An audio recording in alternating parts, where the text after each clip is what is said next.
Okay, we're going to kick things off with one of the busiest guys at HCC. He's the Associate Vice Chancellor for Workforce Instruction, Dr. Michael Webster. Mike, good to see you again.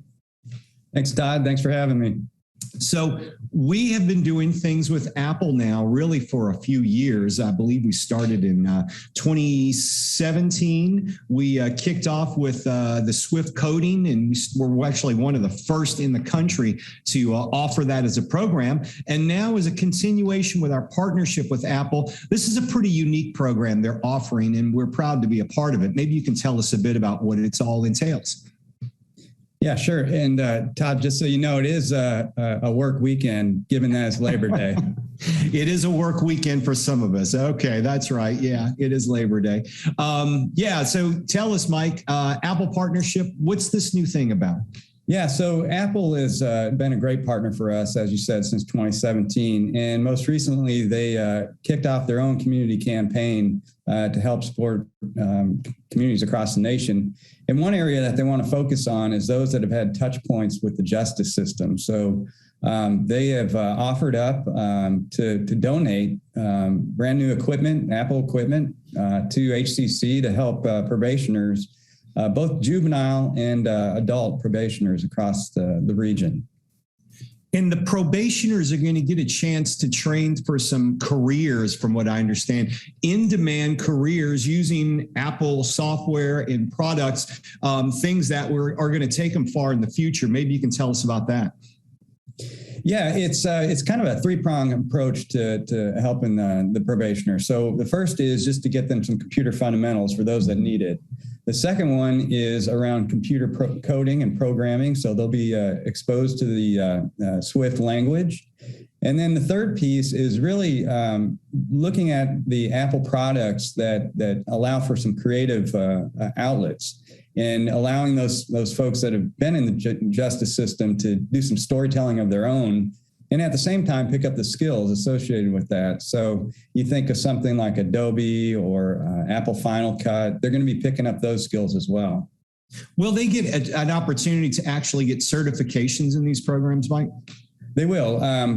Through the programming track, they'll definitely have some certifications associated with those. And then they can also pick up some of the Adobe Creative Suite certifications. So any of that, I mean, is in demand right now. Folks need good graphic designers, and they also need good tech talent for that matter.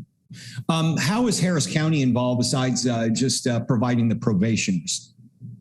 Yeah, so we're lucky that we've got a county that looks at the probationers coming out of the system and saying, hey, let's not get them in a situation where they're going to be coming back to us in a larger capacity. Let's try to help them out. So they've offered up their own facilities for us to conduct classes.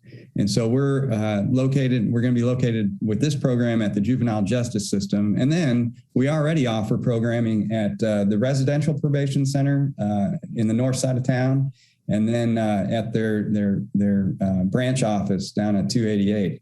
We're going to infuse both of those with these computer labs.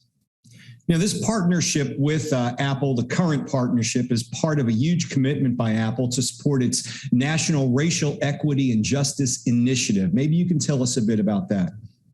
Yeah, it's a $30 million investment that Apple's making across the nation. We're fortunate to be part of that. We $350,000 in this last round from them to support this work at the probation offices. So it's, we couldn't be more excited about it. The students having access to this is just going to be amazing. I can't say enough about Apple's commitment and how they're helping HCC. And you mentioned this earlier, but the probationers also include juveniles who are going to get a chance to train to go in the workforce as well, correct? That's right. And in fact, again, going back to Harris County, they've made an investment. What once was basically a juvenile detention center, they're turning into a juvenile school for those that have had some touch point with the system. They understand that students will if they're given the skills and tools they need to make it in life, they're going to do so, as opposed to just putting them away for a number of years. So this is part of that. And then the opportunity, and Apple actually had a good piece creating this portion of it. But the ability to tell their story and pick up the skills at the same time, I think is a powerful way to teach. When does this go into effect, Mike? When can the probationers actually get into these labs? When do you think they're going to be fully functional?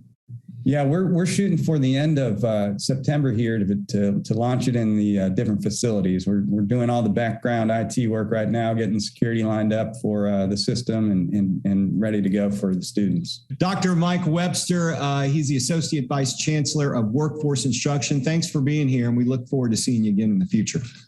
Thank you, Todd. I appreciate it. All right.